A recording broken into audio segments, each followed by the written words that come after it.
Hey everybody, this is Patti. Welcome to the witching hour. Yes, that hour of the day when the veil is thin and magic happens. I have some of my favorite magic for you today. A dear friend I've gotten to know over the years, one of the most magical people I know. She is an award-winning author. She is a dancer. She is a filmmaker. She is a priestess, the one and only Lilith Dorsey. Welcome back, Lilith. Thank you. Oh, thank you so much, Patty. I love coming on the show. Always a pleasure to talk to you. You are glorious today, so this is fantastic.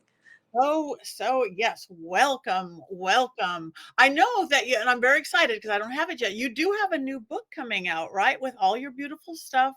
And it's a tarot book. So every which way, I like to play on words, one of my always. So tell us a little bit about it. Yeah, it's called Tarot EveryWitch Way. So it's for every different type of witch and how they want to interact with the tarot. So if you're a kitchen witch, there's recipes. You're a garden green witch, there's different designs for different tarot gardens and how you can use the flowers in your, spells and magic workings and that. So pretty much every type of witch, there's something for them in there. So I'm really excited about it. It's good for beginners. It's good for people who've been reading tarot. Oh, that's fabulous. That definitely sounds fun. And it's good. I like it that it's different kind of witches, kitchen witch, this or that, because you are a voodoo priestess. You're a priestess both in Afro-Caribbean and New Orleans voodoo. So do you mix your medias as we go in your practice, or do you keep separated, or what is your path sort of like? I mean, I still practice all of the New Orleans voodoo, all of those kinds of things. But I've been a tarot reader for over 35 years, professionally. So honestly, I'm in there doing readings all the time. I do readings for myself, I do readings for clients. So that part of the practice, if I just want to know what's going on with a situation or something that's questionable, I always turn to the cards. So that's my practice, really. Okay, that's beautiful. I I I don't read for myself. I think I'm going to have to start to do it. I just was speaking with someone else. I've honestly, in my whole life, I read all the time, just like you do, read for people all the time. But for me, I don't. I don't, and I don't really know why. I think because I think, well, I should just talk to spirit, or I should just look inside, or I should just whatever. But I'm going to start pulling cards. This is just a light bulb came in, 380 years into my practice. Well, I think it gives you different answers. You know what I mean? If you're doing some kind of mediumship, that's one type of answer. Cards are another type of answer. I also talk a lot in the book about crystals and divination with other items like pendulums and things like that. So, they each give you a different piece of the puzzle. That's how I see it. So, but I still turn to cards just as like a default. How's it going to go today? How's it going to go with this situation? So, yeah. Okay, I'm going to follow your lead. And I'm going to try that. And I might even do a new witch deck and see what's what. Nice. How are things in New Orleans, my second favorite city and my most magical city? I know you work a lot with the water. You even have a book about the magical water and things. And I know when I was first introduced to New Orleans, it was about get to know the river. That's the city. So for anybody who doesn't quite understand that, not that you're going to give them a full explanation, tell us about that, the river, New Orleans, how it is part of magic itself. Yeah, well, we call it the Crescent City because the Mississippi makes sort of a crescent as it goes through the city. So that right there is magical, right? It makes the shape of the moon, snaky, slithery way that it goes back and forth throughout the city. So, and I like to tell people since we're below sea level, it kind of makes us feel like we're underwater in a way. We call it tipsy. So it's kind of like you had too many cocktails, or, when you're a kid on the sit and spin and then you get up and you're like, woo, so it's like a magical tipsy. And I think that's what the Mississippi and the river do for us. In voodoo, we have a deity called Oshun, and she's in charge of the river, and she's in charge of love and marriage and beauty and money and all those fantastically lovely, sweet things that we get to have in our life. And I think for me, being so close to the river, it's really nice. I grew up in New York City, close to the river, and now I'm close to the Mississippi here in New Orleans. So it's beautiful. They must feel like very, very different rivers, the New York through the river and through here. Because I did feel you feel this wherever you go, the difference in the city, but New Orleans really. I don't think it's just the history of New Orleans. There is some magic there, and maybe it is because it's below sea level and all about the water. Do you think that just increases the energy, the magic itself? Yeah, I think it amplifies everything. You know, our bodies are water, our brains are mostly water. So, like, we're water. So, we're obviously going to be affected by whatever water is close to us, and especially something as they call it the mighty Mississippi, right? So, something as mighty as the Mississippi that starts out through all those hundreds and hundreds of tiny little estuaries coming together to make this giant river that opens out into the Gulf. So, there's so many different magical sparkles, I'm going to call them for today, that it picks up along the way and then sort of blossoms out here in this amazing birth of magic and mystery and power that really is the soul of New Orleans. Beautiful. So do you think it's because magic came into the city or city created the magic? I mean, do you think magical people coming in with all I don't know why I'm even obsessed there today. It's not even what I usually talk about. Yeah. But chicken or egg first. I think it's like a chicken and the egg, you know. There's an expression in Spanish, "Por qué no los dos?" Why not both, right? So I think that, yes, it's amplified by the character of the city, all the native people that were here, the Choctaw and the Chickasaw. You know, the original name for the city was Bulbancha, which means many tongues. So it was always a gathering place for lots of different people, lots of different tribal people, indigenous people. And then we know it was a Spanish colony, a French colony, then it became part of the US. Like, so there's so many different people coming here. I like to call it a spiritual gumbo. So there's all these little things that they add to the mix, you know, and it's not gumbo if it doesn't have filet or if it doesn't have okra. So each one is a really necessary component and it wouldn't work without the others as well as it does. But it has to come together in that way and combine in order for it to be as powerful as it is. Beautiful, beautiful. So with your you again are the most special because you have a film background, you have an academic background, you're a filmmaker as well as a priestess and an author and everything else. And we have this thing called the Witches Movie Coven. Heather and Jason and myself and Richard Lale and Courtney, and we talk about witches and witchcraft in movies, the good, the bad, the ugly, and sometimes we love the bad and ugly, and sometimes we hate the good, and everything in between. But you both, as somebody who's a leader in the magical community, the voodoo, the witch, the pagan community, and also somebody who's in media and stuff, how do you think, I mean, how we're misrepresented, it's say even voodoo, not just witchcraft itself. Is that a bad thing? Is it an open up thing? Is it changing? I think it's definitely changed over the years, you know. There's so many different things that go into it and in the past there was a lot more stereotypes. I think we're at a point where they're hiring more experts, more consultants and things like that and that's great. I hope they do more and more and more of that, but as most people know, you know, just because somebody's the consultant going, this is the way it should be, doesn't mean that's how it's going to end up on the screen. Is very different sometimes, you know. So, and I think at this point we're really past the era where we were like, oh, I'm just so happy to see myself, you know, like it's okay. But we're beyond that now. You know, we know we're not all witches that are green or pointy noses or whatever it is that they're trying to tell us we are, that we know we're not. And I think that it is really a responsibility of everybody. If everybody rushes out and sees some crappy, you know, people have been saying a lot of things about some of this new stuff coming out, the tarot movie, everything like that. People are going to buy into this media with their dollars, with their time, their attention, their social media shares.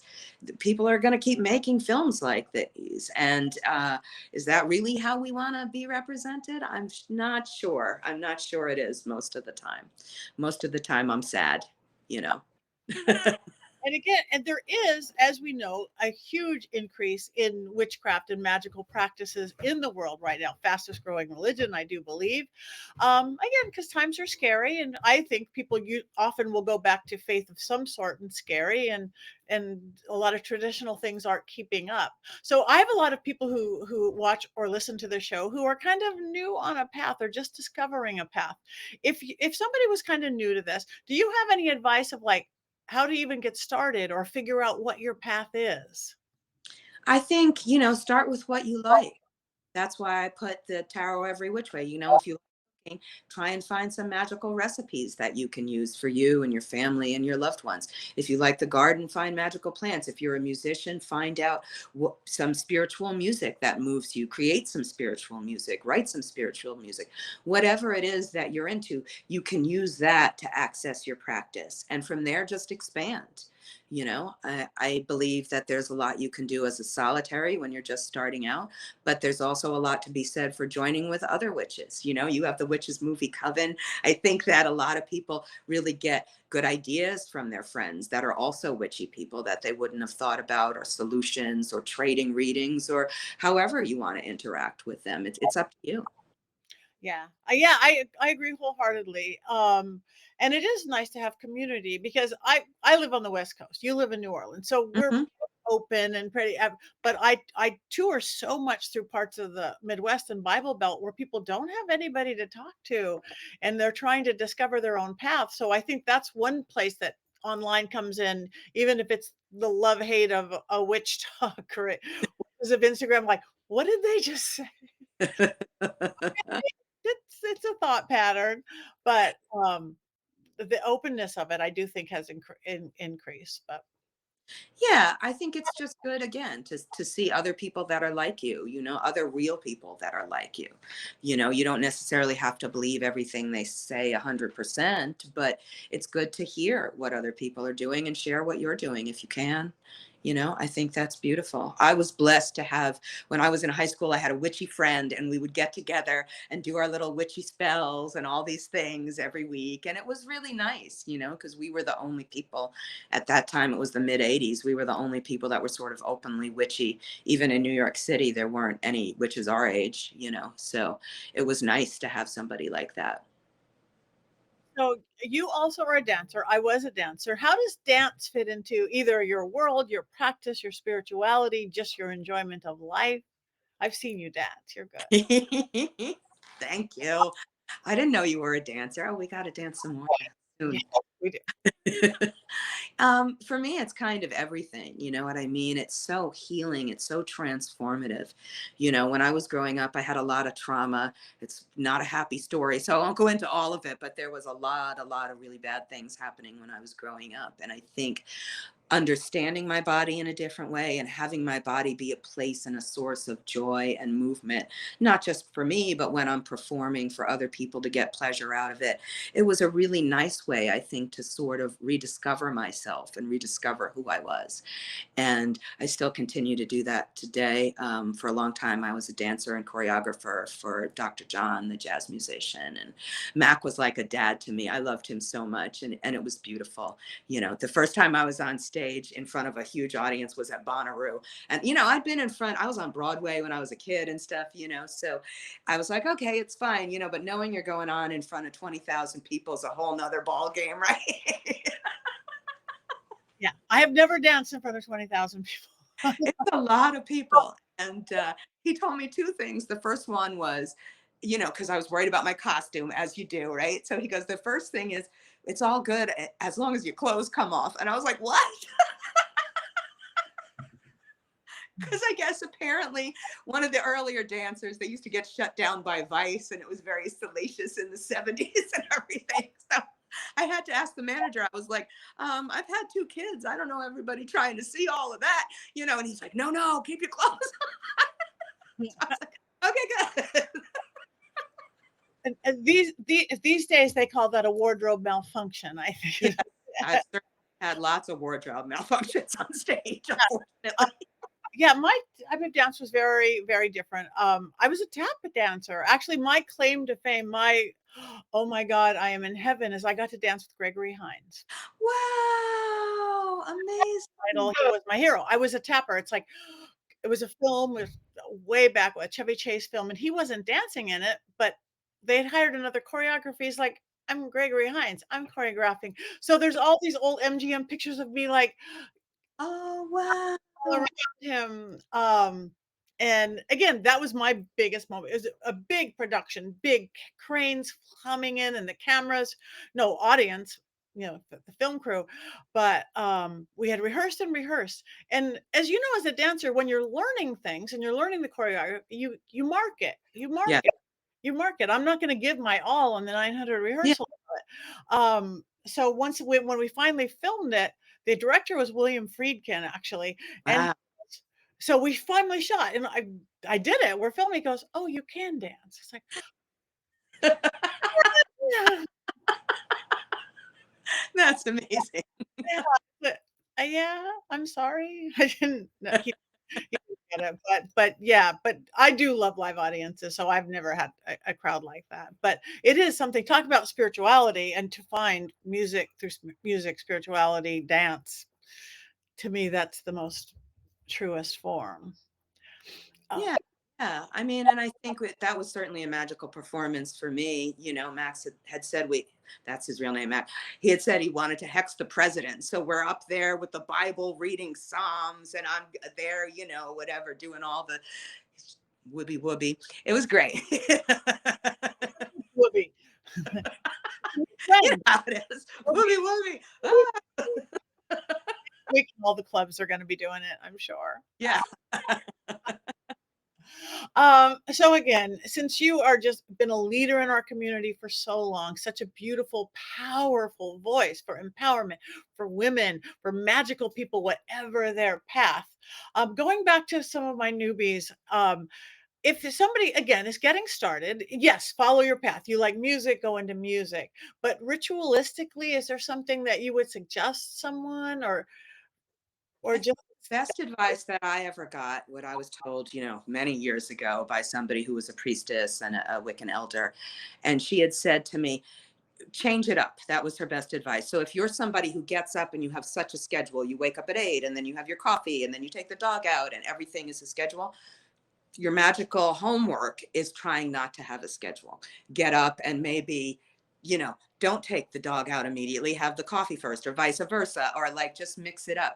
You know, go home a different way every night as opposed to you turn here and you turn here. No, no, take a new route, explore something different, or vice versa. If you're somebody who never has a ritual or never has any organization and timeline, make yourself stick to a timeline because it's about slightly shifting things so you're out of your comfort zone, because magic's always going to take you out of your comfort zone, especially if you want it to be effective.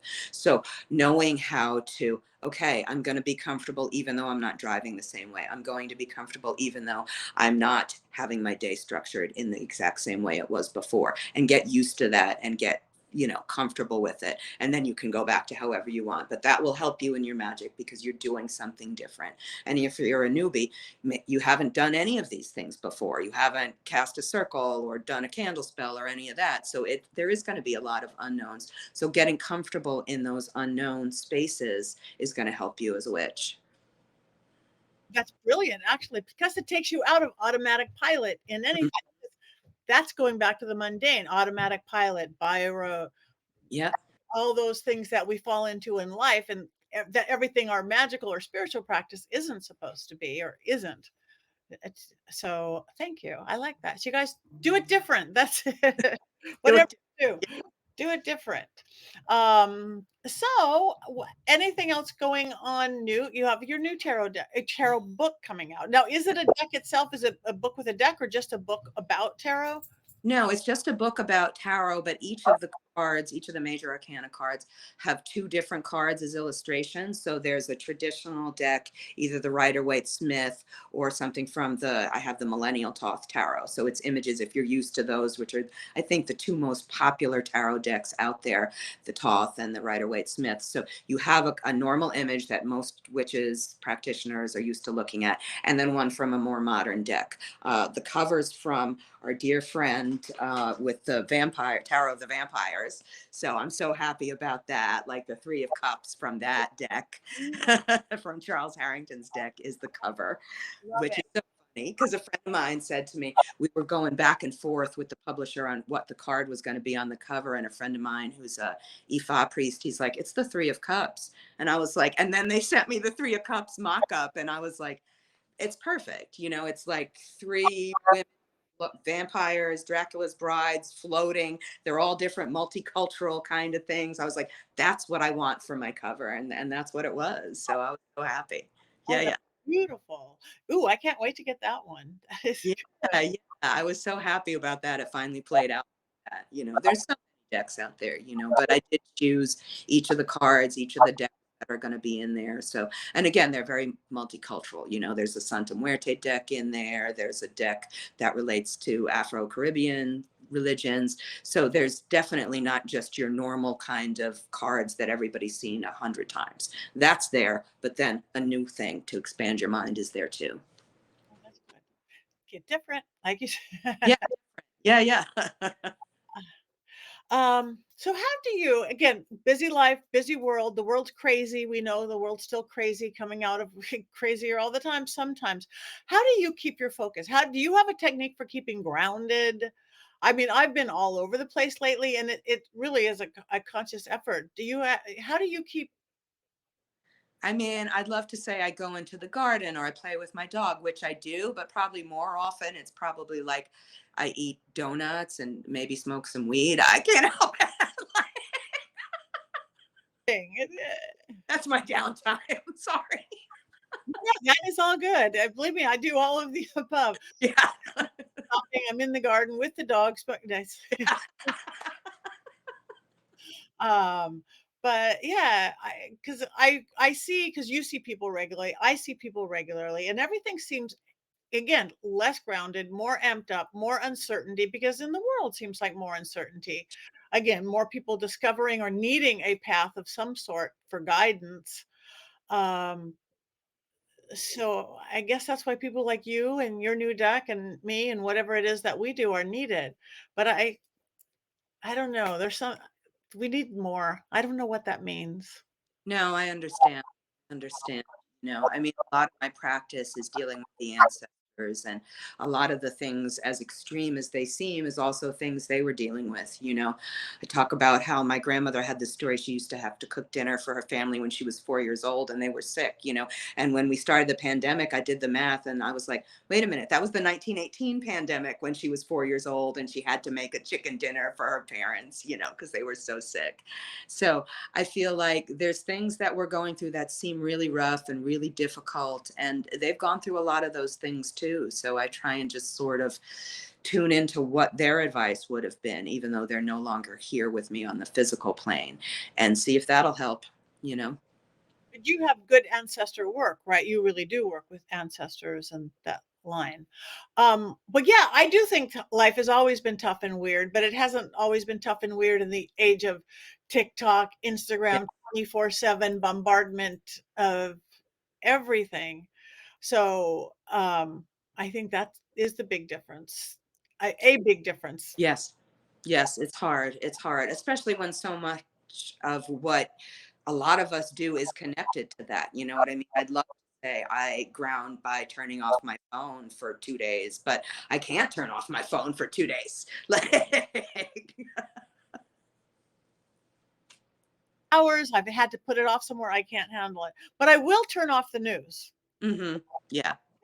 I will. I don't want to be, an ostrich with my head in the sand, not going on, but I cannot get bombarded with the horrific things going on with what's going on. Yeah. No, I agree. I agree. So when you're working with people and in your, again, being a leader in our community, do you see a change in what's going on in our magical world, the witchcraft world? I do. I do. I mean, I'd like to say most of it was for the better, but lots of times I see more fighting, more like I'm better than you, you know, all of this kind of petty stuff out there, you know, and then also a lot of people who just sort of feel it and do it and see it, and that's great. But like I say about cooking, you know, if you don't know the basics of cooking and you go in the kitchen and you don't know sugar from salt, nobody's going to want to eat what you're cooking, you know what I mean? So I think there's a lot of enthusiasm that then gets pushed out as fact, and that can get really kind of iffy, you know. Yeah, I agree. That's a great analogy. They don't know sugar from salt for the girl who's kicked out of the kitchen. Your basics, maybe not in cooking, but in your magical practice. Yeah, yeah, definitely. That because different things do different. and different things do different things for different people. You know, you could use a crystal and it would do one specific thing for you, and I could use it and it could do something completely different. So having the strength and the time of just working with it to see how it operates, to see how it operates under different conditions, and then using that in your practice, I think is really important. Right, right. And that's again our kind of spirituality, and compared to so much, is you find your truth. It doesn't have Hmm. somebody told you that this is what you do. But I hate the witch worry thing too, because it's like we humans are definitely a flawed species somewhere along the right. It's this or it's that. And but I keep thinking we're supposed to be above that. Yes. We're supposed to be above that or not. Yeah, right. Now we're still humans though, you know. So And we are a goofy, goofy little species. Uh, so is writing, I mean, I know you do books and author and you write all sorts of things beyond it. Is writing itself part of your work, your inner work, like journaling or writing or keeping things like that? yeah, I mean, I think for a long time it was only work, you know, but very recently, like this past maybe year, I've gone back to writing and performing poetry. So that's really nice for me. We have a local erotic poetry group called Esoterotica, where, yeah, it's fantastic. So they do sessions every couple of weeks. And not too long ago, they had one about tarot. So it was very beautiful. Everybody had their own card and they got to perform their own poem about the card. And it was so fantastic just to see the full range of what people had to say about the cards and how they interact with them and what it means for them. So that to me really is taking, I think, my writing to a different level of spiritual practice. And it was really, really beautiful. I'm happy I'm doing it. Didn't think I was going to, but you know, you never know what's going to happen. That is beautiful. Yeah, I have some very creative friends, not necessarily in the witchy magical world, that this whole poetry thing, and it's again because it's that right brain, it's our creative brain. We went so bad, a few decades ago, taking away all the arts and taking every away out of schools, out of everything. Right.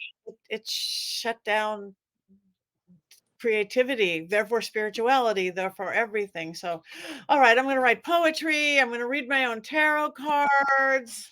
I want to do some esoteric. Okay, anyway, this has been delightful. You are always, again, one of my heroes, truly, Lilith. Oh, You thank are, and how you represent the world, the magic, your freeness, your dedication to it. So if other people want to get to know you, where can people find you, your work? Well, they can check out my website, lilithdorsey.com. I have my own YouTube channel. There's a ton of stuff on there. I have my blog, Voodoo Universe. So, and I'm on all the social media things. I'm even on the Witch Talk. Wah. So, okay, you guys check her out. You will love her as much as I do. So, any last words for anybody before we go, Lilith? I just want to tell people to be excellent to each other. I know I'm going to Bill and Ted on everybody, but that's where I'm at. Just be excellent to each other, you know? Anything better. Thank you for your magic. Oh, thank you. I think you're amazing too.